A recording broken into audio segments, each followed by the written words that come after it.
Hola dueños, ¿cómo están? Estoy muy contenta de estar aquí con Peter Ciancarelli. Él es nuestro invitado del día de hoy. Es un experto en CBD para perros y nos va a estar explicando toda su experiencia como pet parent con su perrita, cómo le ha dado CBD, cómo le ha ayudado con diferentes enfermedades y cómo puede mejorar la vida de tu perro esta sustancia que está tan en boga ahora. Peter, how are you? Welcome to our program. Hey, Marie. Did I say, is it Marie? It's Marie or Maria. It's Maria, but everybody calls me Marie, so. Thank you. I'm doing really well. Thank you for having me on here. It's a pleasure. It's an honor. Peter, so I already know you. I've had the pleasure to talk to you earlier, but why don't you tell us a little bit about yourself and why you have so much knowledge on CBD? Well, my name's Peter Ciancarelli. I'm 32 years old. I am a full-time special ed teacher. I work with kids who have severe autism, and I've been doing that for almost a decade. And my dog, Allie, which Maria, you know Allie, and anyone, she's in the other room laying down on the couch. I'll leave her alone. I would have loved to have shown her, but she had cancer in 2015, and while I was researching online, talking to people, Google searching on Facebook, you know, what people do on their community, you know, I came across a video on YouTube about a dog that beat lymphoma, his cancer, with cannabis oil. And so that began I started researching that, watching all the videos he had put out, what he was doing, what company he was using, and what is cannabis oil therapy? What does it do and how does it make you feel? And in the many different applications. And that just spiraled out of control. I ended up reaching out to them for my own dog because they had just removed the tumor from her. And I was now on this road to trying to put together the pieces of the puzzle and how can I help heal her? And I wanted to use anything and everything I could get my hands on that would be beneficial. Oh, thank you so much. Ok, o sea, Peter es un experto en CBD para perros porque su perrita Ali tuvo cáncer hace algunos años. Entonces él descubrió que CBD, el aceite de cannabidiol, le ayudó muchísimo para mejorar. Tenía linfoma, entonces le ayudó muchísimo. Y hoy nos va a contar Peter cuáles son los beneficios de este aceite. Okay, Peter, so this is a terrific story because you lived, you know, this problem firsthand, and you've seen how CBD helped Allie and other dogs. So why don't you introduce us a little bit to CBD? I mean, in general terms, what is CBD and how is it possible that we can use it on our dogs? So I want to start by saying that, you know, the pet health supplement industry is huge. Right. There's a million different supplements, right? And how do you know what's good, what's not good, what's quality, what's not good quality? How do you make that differentiation, right? So, you know, there was a pet health event in Las Vegas, Super Zoo, last year, and there was like I didn't go, but I heard there was a bajillion different CBD companies there, and they're all saying my CBD is better than this person's CBD, and you know mine's healthier, buy mine, and you know I think there's a lot of people that are putting profits and money over patients and well-being because they want to jump on the bandwagon and they want to take advantage of the boom. And so when I hear you talk about CBD, Maria, I think everyone refers to it as CBD, but really it's cannabis oil therapy, and it's marijuana, not hemp. And hemp is usually what's legal. It's the 0.3% THC or no THC. It can be isolates, meaning they take a certain strain or chemical compound out and they isolate it. But that's messing with Mother Nature.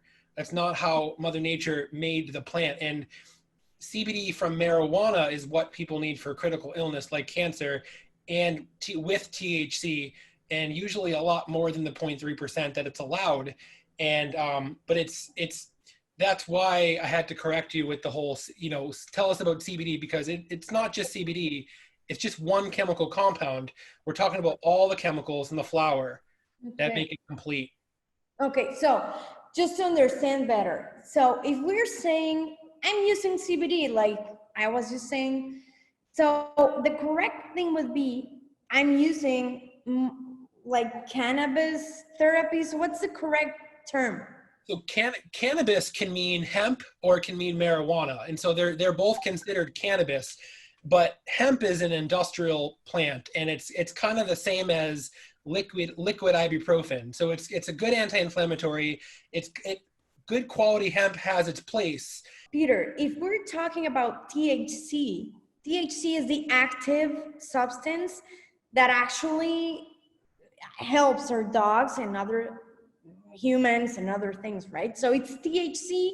Is there another component that we should be? Yeah, you need both. So any mammal that nurses when they're young, which includes dogs, have an endocannabinoid system. And that means that they can have medical marijuana. And so what you want to do is to stimulate the endocannabinoid system and cause what they call the entourage effect, which basically means to bring the body back to homeostasis, that constant internal environment in the body, re-regulate the regulatory systems in the body. You need both CBD and THC. And properly made, that's really important. Properly made, meaning, the way it's extracted, organic, non-GMO, the soil in the plant that the plant is grown in is cared for and has been corrected. It's a big thing today. The food today is not the same because of the soil and all the chemicals in the environment that's sprayed on it to make it grow faster, to increase profits. So the same can be said for the cannabis industry. A lot of shortcuts are taken, and not every oil is the same, and you want to be really careful, and you want to be able to know what you're looking for, and you want to work with somebody who knows what they're doing and is trustworthy and dependable. Okay. So, lo que nos está diciendo Peter es, hay una diferencia muy importante, dueños, entre THC o THC y otras sustancias que están en los cannabidioles, ¿no? O sea, los aceites. Entonces, lo que nos está diciendo Peter es que en breve el THC, esta sustancia, es la más importante, que nos hace que pueda ayudar contra el cáncer, ayudar contra otras enfermedades, inflamación, etcétera, etcétera. Y lo que hace es estimular el sistema endocannabinoide que ya tenemos todos los mamíferos, ¿ok? Tu perro, los humanos, tenemos un sistema endocannabinoide. Entonces, lo que hace el THC es que estimula esta parte y tiene algunos beneficios de los que vamos a estar hablando a continuación. Otra cosa que nos dice Peter es también tener mucho cuidado en la fuente donde sacamos este aceite. Lo mejor es que sea orgánico, que no sea genéticamente modificado, que sea lo más natural posible. Okay, but so I just resumed everything real quick. So, when I get contacted by somebody who has a dog with lymphoma, I'm not against prednisone. Prednisone, these drugs have their place. And a lot of times, if you don't have access to CBD at the moment, then you might have to use prednisone to kind of get ahead of it. Okay. And then a lot of times people end up weaning off the prednisone. They're weaning off the prednisone as they're ramping up the CBD. So prednisone is weaning down, the dose is going up. And so that there's no lull or a chance for the dog to be left hanging and get sicker. You know what I mean? So, and then you're also using THC, which kills cancer cells and also provides symptom relief 24/7. So during the day, you're using something called sativa THC, which is uplifting, it's energizing, it's exciting, it's stimulating, it makes you want to go for that walk. And, exercise and moving your body, getting fresh air and sunshine and just really good for the mind and the body. And that's part of getting better. You go at the dog's pace. Some dogs are so sick they don't really want to get off the couch, or can only go down, out the door, down the steps and back. And you have to meet them where they're at. And then sometimes, because sativa makes you want to be more active, some people use it to lose weight. So it can sometimes hinder and suppress appetite. So if you have a dog that's got cancer and they're already feeling nauseous or sick and they don't want to eat as it is because of the cancer, you might not want to use sativa. You might want to use indica indica typically for nighttime, and it's going to be more sedating and relaxing and make you sleepy.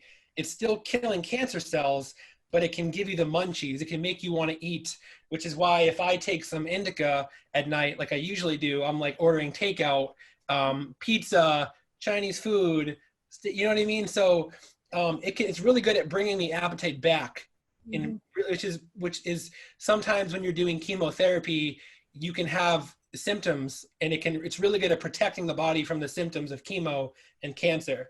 So it's designed to not only get you better on the inside, but make you feel better on the outside. And that's part of, the number one thing is always quality of life. Hope I didn't just give you too long of an answer. I'm sure I did. Basically, dogs, like people, need to build like a resistance to that substance, right? Yes. It's not going to happen overnight. If you've never tried it before, or your dog, obviously it's going to be like strong at the beginning, right? So they need to go little by little, just as people, right? Exactly. And as far as dosing goes, this is not advice for anybody, but this is just what I know to be true, is that a lot of people will contact me and say, what is the dose for my 50-pound dog with lymphoma, age 9, golden retriever, with kidney disease? And it's like, it's not that simple. It's not that cut and dry or black and white. You have, again, micro dosing. You start with just, a couple drops, right? And then you gradually build up and up and up. And you're going to be taking, you keep a journal of, day 1, this is what I gave for days 1 through 4, and then days 5 through 8, this is what I gave, and this is what I observed, and you want to adjust it accordingly. So we do follow a specific guideline that we've had success with cancer. And when I mean success, I don't mean cure. I mean, to me, success is just quality of life, and maybe slowing or halting metastasis, giving them more quality time. That's success to me. But there have been some pretty miraculous cases that we've worked with, but the owners, the pet parents, were doing lots of things like changing the diet, using the homeopathy. How do you know how much of what is doing what? You don't know. So I'm sure it's a little bit of everything, and that contributes to the results, the success of the case.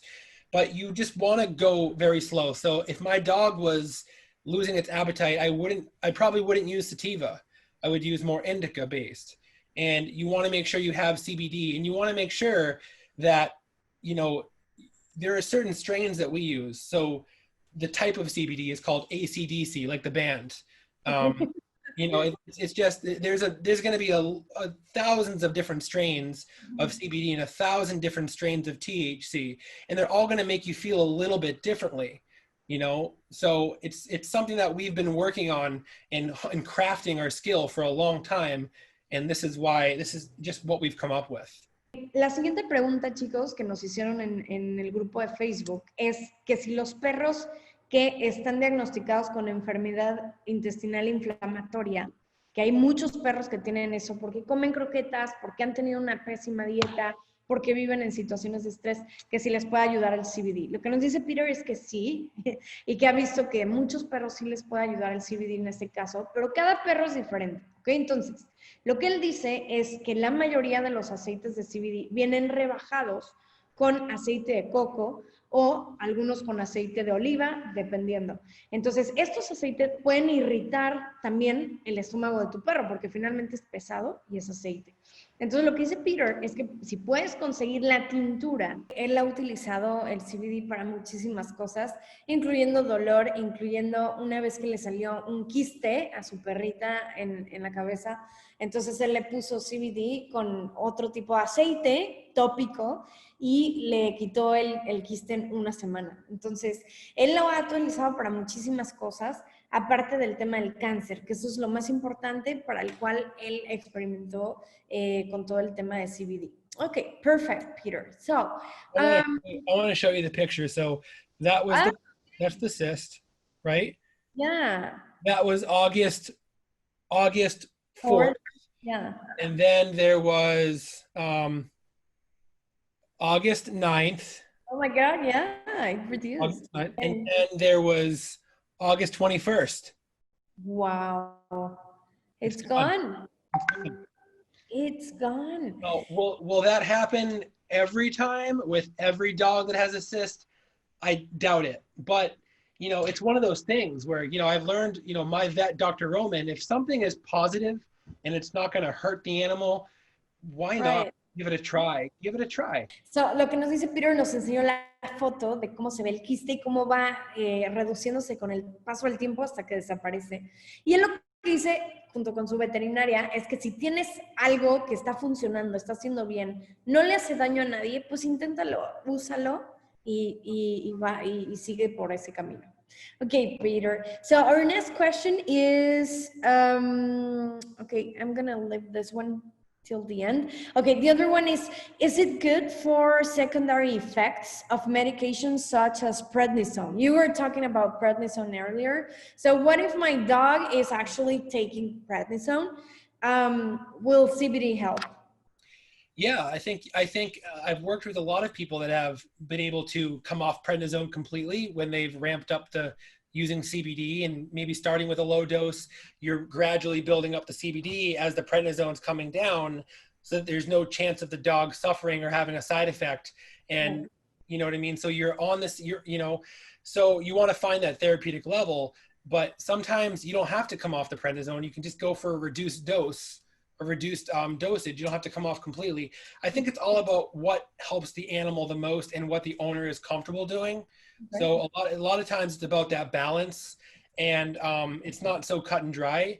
But prednisone is a steroid, and CBD is a natural steroid. So you want to space them apart at least 1 to 2 hours, because if you give them together, it's not going to hurt the dog or the person, but the prednisone will just make the cannabis a little bit less effective for a little while. And if you can avoid that, why not? Just space them apart. Ok, perfecto. Entonces, lo que nos dice Peter es, definitivamente sí puede ayudar porque es un antiinflamatorio natural, es un esteroide natural, y la prednisona es un medicamento antiinflamatorio esteroide. Entonces, lo que dice Peter sí va a ayudar. Lo que se tiene que hacer es ir reduciendo la dosis de prednisona, aumentando CBD, para que se vaya nivelando.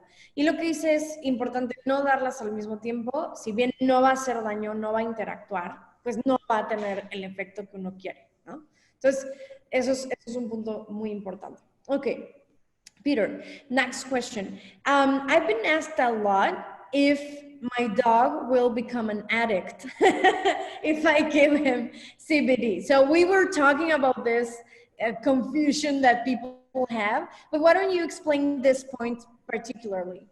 Yeah, cannabis is not addicting. THC is the euphoric, is the psychoactive, the euphoric part.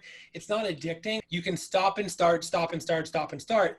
But if you want to, let's just say you start with 5 drops and you're working up to 30 drops over the course of 2 weeks, you reach 30 drops. If you want to stop it, you can just stop. You don't have to go 30, 25, 20, 15, 10, 5, 0. But when you're going up, you want to go slow, because you want it to be a nice therapeutic experience. But there's no dependency. I've been taking this for 2 years. I can stop and start as much as I want, and I have no addiction. I have no cravings to do it, other than just. So same thing with your dog. Obviously, he's not gonna become an addict, right? So that's perfect. Okay. Entonces Peter dice, no, definitivamente no te vuelves un adicto, porque el THC, el THC, es la sustancia que es psicoactiva, pero no, o sea, en general el CBD, sobre todo el CBD que consigues en México, en América Latina, no tiene esa sustancia, no tiene el principio que puede generar dependencia. Entonces lo que él dice, la cosa buena del CBD es que puedes parar, no tienes que hacerlo gradualmente. Es bueno hacerlo gradualmente para tener una mejor experiencia de uso, pero dice, lo puedes parar en el momento que quieras. The whole I'm gonna sue you thing is not very common here. You don't sue anyone just for anything, you know? It's more complicated than that. So in general, people have a little bit more freedom to prescribe things. Yeah. That's good and bad. also. But in general, I think that in my case, in Mexico, they don't prescribe it because they don't really know the evidence there is that CBD is positive in general for dogs. I think it's a lack of knowledge, and because most of them are, you know, traditional and more conservative veterinarians. So that's what happens here, at least. Mm-hmm. Yeah, there's too much unknown. You know, I think it's uncharted territories, and I think that hopefully one day it's more widely accepted and used and suggested. But, you know, I think right now people that are wanting to do it are finding a way to do it. And let's just hope that they're doing it responsibly. Hay veterinarios más tradicionales, hay veterinarios más holísticos. Entonces, depende mucho de con quién vayas, pero en Estados Unidos no tienen permitido prescribir CBD, ¿ok? O sea, no está permitido. Ellos pueden ser partidarios de CBD, pero lo tienen que hacer de forma independiente. Entonces, en ese sentido, no lo van a prescribir. Yo le decía, en México no funciona así. En México sí puedes prescribir algo y puedes prescribir CBD, pero la mayoría no lo hace porque no conocen la sustancia, no están tan familiarizados y son más tradicionales. Es que él ha usado durante muchos años King Harvest. Estoy poniendo el link aquí en pantalla. Y lo que dice Peter es una empresa que a él le gusta mucho porque es muy ética por los procesos que tienen y por los resultados que ha tenido. Además, ellos ofrecen consultoría gratuita. Aunque no compres, ellos te pueden ayudar a encontrar la dosis y la sustancia exacta que tú necesitas. Así que lo que tienes que hacer es solamente entrar a kingharvest.org o puedes contactar directo a Peter Ciancarelli. Lo puedes encontrar en Facebook. Y voy a poner aquí su link para que puedas hacer clic y lo puedan contactar. Peter, besides from your Facebook page, is there any other way people can reach out to you? Is there an email address directly to you? Yeah, I have an email. It's Peter Leonard, Leonard. It's my middle name. Peter Leonard at kingharvest.org. Ok, entonces lo pueden contactar por correo electrónico en peterleonard@kingharvest.org. Ahí lo pueden contactar, la estoy poniendo en pantalla y puedes escribirle todas las dudas que tengas, todos los comentarios y Peter te va a ayudar con muchísimo gusto. Entonces lo que nos dice Peter es que él está muy contento con el uso que ha tenido de CBD, le ha ayudado mucho a Ali, su perrita, desde mordeduras de garrapatas, cáncer, muchísimas otras cosas, dolores, inapetencia. Entonces, lo que dice Peter es trata, pruébalo y si te funciona, sigue adelante. Ya sabes dónde encontrarlo y sobre todo hacer tu investigación siempre con las marcas, tratar de que sea de buen origen, de forma orgánica, sustentable, que no tenga pesticidas, que no tenga químicos, que puedan hacer peor pues la enfermedad que ya tiene, ¿no? Entonces, definitivamente puede ayudar a tratar el cáncer, a prevenirlo, pero sobre todo a que tengas un perro feliz y sano. Okay, Peter, so thank you again very, very much. It's been amazing this time together. So I'm placing the links below so people can contact you if they have any further questions. Thank you so much again. And gracias a todos por estar en esta transmisión acerca del CBD. Estamos viéndonos muy próximamente, dueños, y acuérdate, por más dueños informados y perros felices. Nos vemos muy pronto. Hasta luego.